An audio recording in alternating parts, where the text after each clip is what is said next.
ವಿಶ್ವಮಂಚು ಅವರು ಈ ಹಿಂದೆ ಕೂಡ ಬಹಳಷ್ಟು ಸಿನಿಮಾಗಳು ಮಾಡಿದರೂ ಕೂಡ ಈ ಸಿನಿಮಾ ಅವರಿಗೆ ಬಹಳಷ್ಟು ವರ್ಷಗಳಿಂದ ಕಾಡಿದ್ದು ಅವರ ಒಂದು ಕನಸಿನ ಕೂಸು ಅಂತ ಹೇಳಿದೆ ತಪ್ಪಾಗಲಿಕ್ಕಿಲ್ಲ. ಪ್ರೀತಿಯಿಂದ ಸ್ವಾಗತಿಸೋಣ ವಿಶ್ವಮಂಚು ಅವರನ್ನು. ಕಣ್ಣಪ್ಪನಾಗಿ ಒಂದು ಹೊಸ ಕ್ರಾಂತಿ ಮೂಡಲಿ ಎಂದು ಹಾರೈಸ್ತಾ, ಈ ಸಿನಿಮಾನಲ್ಲಿ ಬಹಳ ವಿಶೇಷವಾದ ಪಾತ್ರ ನಿಭಾಯಿಸ್ತಿದ್ದಾರೆ. ಅವ್ರನ್ನ ನೋಡಿದ್ರೆ ಯಾಕೋ ನಮಗೆ ರೆಬೆಲ್ ಸ್ಟಾರ್ ಅಂಬರೀಷ್ ಅವ್ರು ಯಾವಾಗಲೂ ನೆನಪಾಗ್ತಾರೆ. ಸೊ ಪ್ರೀತಿಯ ಸ್ವಾಗತ, ಪದ್ಮಭೂಷಣ ಡಾಕ್ಟರ್ ಮೋಹನ್ ಬಾಬು ಅವರನ್ನು ಪ್ರೀತಿಪೂರ್ವಕವಾಗಿ ಸ್ವಾಗತಿಸ್ತಾ ಇದ್ದಾನೆ. ನಮ್ಮ ಕುಚುಕುನ ಕುಚುಕು ನಮ್ಮ ಡಾಕ್ಟರ್ ಮೋಹನ್ ಬಾಬು ಸರ್, ನಲ್ಮೆಯ ಸ್ವಾಗತ ತಮಗೆ.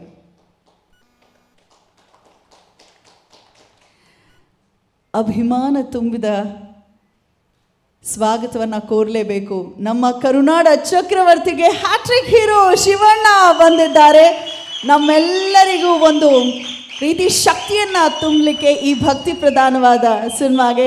ಶಿವಣ್ಣ, ನೀವು ಕಾರ್ಯಕ್ರಮಕ್ಕೆ ಬಂದಿದ್ದು ನಿಜಕ್ಕೂ ನಮಗೆ ಇನ್ನಷ್ಟು ಧೈರ್ಯ ಬಂದಂತಾಗಿದೆ. ನಲ್ಮೆಯ ಸ್ವಾಗತ ಶಿವಣ್ಣ ಅವರಿಗೂ ಕೂಡ ಅಂತ ಹೇಳ್ತಾ, ದಯಮಾಡಿ ಎಲ್ಲರೂ ಕುಳಿತುಕೊಳ್ಬೇಕು. ಪ್ರೆಸ್ ಮೀಟಿಂಗ್ ಸ್ಟಾರ್ಟ್ ಮಾಡೋಣ. I kindly request everybody to please take your seats. Cinema ರಿಲೀಸ್ಗೆ ರೆಡಿ ಆಗಿರೋದ್ರಿಂದ ಮೊದಲಿಗೆ ನಾನು ರಾಕ್ಲೈನ್ ಸರ್ಗೆ ಎಲ್ಲ ರೂಪುರೇಷೆ ಗೊತ್ತಿರುತ್ತೆ. ಸೊ ದಯಮಾಡಿ ಮೊದಲಿಗೆ ನೀವು ಮಾತನ್ನು ಪ್ರಾರಂಭ ಮಾಡಬೇಕು. ಏನೆಲ್ಲ ತಯಾರಿ ಮಾಡ್ಕೊಂಡಿದ್ದೀರಾ? ಜೂನ್ 27ಕ್ಕೆ ಸಿನಿಮಾ ತಂಡದವ್ರು ಎಷ್ಟು ಕಾತರರಾಗಿ ಅವರ ಮಗು ಒಂದು ಸಿನಿಮಾ ಎಷ್ಟು ಚೆನ್ನಾಗಿ ಮೂಡ್ ಬರಲಿದೆ ಅಂತ ಹೇಳೋಕೆ ಹೊರಟಿದ್ದಾರೋ, ಅಷ್ಟೇ ಶಿವಪ್ಪನ ಭಕ್ತರು ಕಾತರರಾಗಿ ನಾವು ಕಾಯ್ತಾ ಇದ್ದೀವಿ ಸಿನಿಮಾ ನೋಡಲಿಕ್ಕೆ. So over to you sir. ಎಲ್ರಿಗೂ ನಮಸ್ಕಾರ. ಮುಖ್ಯವಾಗಿ ಈ ಕಣ್ಣಪ್ಪ ಚಿತ್ರದ ಒಂದು ಚಿತ್ರೀಕರಣ ಮತ್ತು ಈ ಚಿತ್ರ ಮಾಡಬೇಕು, ಈ ಚಿತ್ರೀಕರಣ ಎಲ್ಲೆಲ್ಲಿ ಯಾವ್ಯಾವ ಥರ ಮಾಡಿದ್ದಾರೆ ಎಲ್ಲ ನಿಮ್ಗೆ ಗೊತ್ತಿರೋ ವಿಷಯ. ಗೊತ್ತಿರೋದ್ರ ಬಗ್ಗೆ ನಾನು ಹೆಚ್ಚಾಗಿ ಮಾತಾಡೋದು ಬೇಡ. ಈ ಚಿತ್ರ ನಮ್ಮ ಮೇರು ನಟ ಅಣ್ಣವರು ಮಾಡಿದಂಥ ಒಂದು ಬೇಡರ ಕಣ್ಣಪ್ಪ ಚಿತ್ರ. ಅದು ಸೂರ್ಯ ಚಂದ್ರರಿರೋವರೆಗೂ ಆ ಚಿತ್ರನ ಯಾರೂ ಮರೆಯೋಕ್ಕಾಗೋದಿಲ್ಲ. ಅಣ್ಣವರ ಆ ಒಂದು ಚಿತ್ರದ ಮೊದಲನೇ ಚಿತ್ರ ಹಾಗೂ ಅದರ ಯಶಸ್ವಿ ಆಗ್ಬೋದು. ಆ ಒಂದು ಚಿತ್ರದಲ್ಲಿ ಯಾವುದೇ ಥರದ ಅಂಶವನ್ನು ಇಟ್ಟುಕೊಂಡು ಎಷ್ಟು ಚಿತ್ರಗಳು ಬೇಕಾದ್ರೂ ಮಾಡ್ಬೋದು ಅನ್ನೋದಕ್ಕೆ ಕಣ್ಣಪ್ಪ ಒಂದು ಕಾರಣ ಅಂತ ಹೇಳಕ್ಕೆ ಇಷ್ಟಪಡ್ತೀನಿ. ಅದಕ್ಕೆ ಯಾವ 10 ವರ್ಷ ಆಗ್ಬೋದು, 20 ವರ್ಷ, 30 ವರ್ಷ ಆಗ್ಬೋದು, ಇನ್ನು 10 ವರ್ಷ ಆದಮೇಲೂ ಆ ಚಿತ್ರದಿಂದ ಇನ್ನೊಂದು ಈ ಥರ ಚಿತ್ರಗಳನ್ನ ಮಾಡ್ಕೊಂಡು ಹೋಗ್ಬೋದು ಅನ್ನೋದಕ್ಕೆ ನಾನು ಹೇಳಕ್ಕೆ ಇಷ್ಟಪಡ್ತೀನಿ. ಈ ಚಿತ್ರನ ಕಣ್ಣಪ್ಪನ ಮಾಡಬೇಕು ಅಂತ ನಮ್ಮ ಅಣ್ಣ ಮೋಹನ್ ಬಾಬು ಅವರು ಮತ್ತು ವಿಷ್ಣು ಮಂಚು ತುಂಬ ಎಷ್ಟೋ ಕತೆಗಳನ್ನ ಆರಿಸ್ಕೊಂಡು ನೋಡಿ ಕೊನೆಗೆ ಇದನ್ನು ಮಾಡಲೇಬೇಕು ಅನ್ನೋದನ್ನು ಅವರು ತುಂಬ ಆಸೆಯಿಂದ ಈ ಚಿತ್ರನ ಮಾಡಿರೋದಕ್ಕೆ ನನಗೆ ತುಂಬ ಸಂತೋಷ ಆಯಿತು. ಇವತ್ತಿನ ಕಾಲದಲ್ಲಿ ಎಷ್ಟೋ ಚಿತ್ರಗಳು ಯಾವ್ಯಾವುದೋ ಕತೆಗಳು ಬರ್ತಾ ಇದ್ದಾವೆ, ತೆರೆ ಮೇಲೆ ನೋಡ್ತಾ ಇದ್ದೀವಿ ನಾವು. ಸೊ ಇದೊಂದು ವಿಭಿನ್ನವಾಗಿರುತ್ತೆ ಅನ್ನೋದು ನನ್ನ ಒಂದು ಅಭಿಪ್ರಾಯ.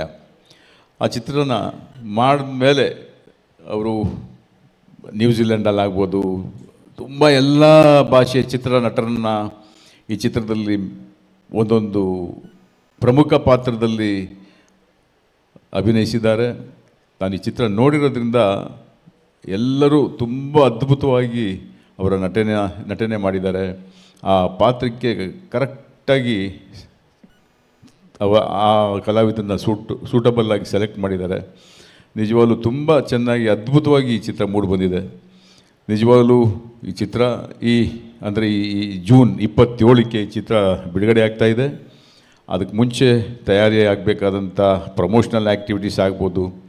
ಮುಖ್ಯವಾಗಿ ಇವತ್ತು ಚಿತ್ರ ಏನೇ ನಾವು ಮಾಡಿದ್ರೂ ಕೊನೆಯಲ್ಲಿ VFX CG ಮೇಲೆ ಡಿಪೆಂಡ್ ಆಗಲೇಬೇಕಾಗುತ್ತೆ. ಹಾಗಾಗಿ ಈ ಚಿತ್ರ ಒಂದು ಸ್ವಲ್ಪ ತಡವಾಗಿ ಅಂದ್ಕೊಂಡಿದ್ದಕ್ಕಿಂತ ಸ್ವಲ್ಪ ತಡವಾಗಿ ಬಿಡುಗಡೆ ಆಗುವಂಥ ಒಂದು ಪ್ಲ್ಯಾನ್ ಮಾಡಿದ್ದಾರೆ. ಸೊ ಈ ಚಿತ್ರ ಕರ್ನಾಟಕದಲ್ಲಿ ನನಗೆ ಒಂದು ಡಿಸ್ಟ್ರಿಬ್ಯೂಷನ್ ಜವಾಬ್ದಾರಿಯನ್ನು ಅಣ್ಣ ಮೋಹನ್ ಬಾಬು ಅವರು ನನಗೆ ಕೊಟ್ಟಿದ್ದಾರೆ. ಸೊ ಇದು ಒಂಥರ ನನಗೆ ತುಂಬಾ ಒಂದು ರೆಸ್ಪಾನ್ಸಿಬಿಲಿಟಿ ಆಗಿದೆ.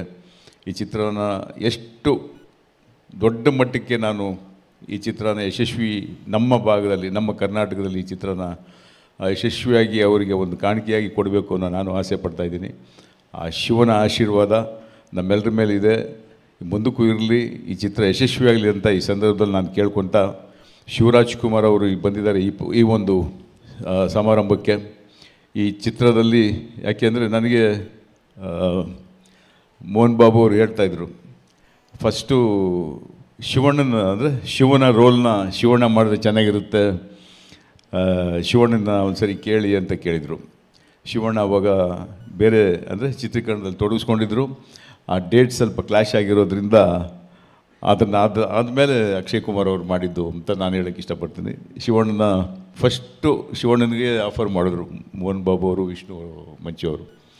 ಸೊ ಶಿವಣ್ಣನಿಗೆ ಈ ಒಂದು ಚಿತ್ರದ ಒಂದು ಅಂದರೆ ಮೋಹನ್ ಬಾಬು ಅವರ ಕುಟುಂಬಕ್ಕೂ ಮತ್ತು ಅಣ್ಣ